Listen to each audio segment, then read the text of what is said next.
Nuwun Bapak Aten. Lagune apa pisanane apa? Lha ya gak yo kuwi to. Piye?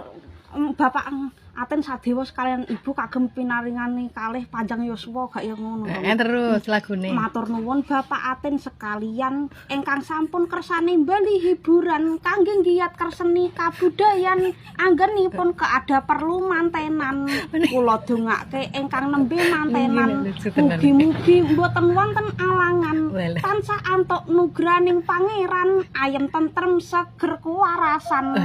Paling penak dek yen temanten anyar pengarak bubar pakaiane lukar wayang ngasar wis padha mlebu kamar lanang lan wedok padha pating klekar dek nganti tekan jam 7 sing wedok ngantuk terus ngajak turu sing lanang guyu karo mateni lampu lanang lan wedok arep naninu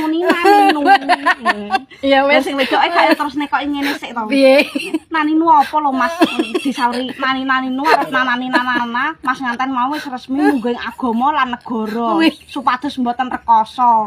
Ana lagune paling penak dek yen dadi pegawe gaweane ringan tur akeh duwite. Anak loro padha tutuk sekolahe ana kanggo contoh tangga teparone. Iya wis nek aku ngono dek anake wong ra duwe tanggoku nuntun Honda, aku mung nuntun cempe. Tanggoku mangan iwak, aku mung mangan tempe. Tanggoku mangan endhog, aku mangan ndokku dhewe. Lho maksudnya iki piye to Mas? Maksudnya aku ijek pitik mentah tekan omah tak godhog mateng terus tak pangan. Lah tak kira saru piye ndoke nek wis tak tuku ndok sapa ndokku to. Lah ya rek mbak-mbake mas-mase iki mung aku di SMS Bapak Kapolri ana jalan raya maki asal kecelakaan. Katur daya ingkang nite kendaraan ampun ngantos cami kebut-kebutan mangke mundhak asal kecelakaan kurang becane akeh korban kejerawatan.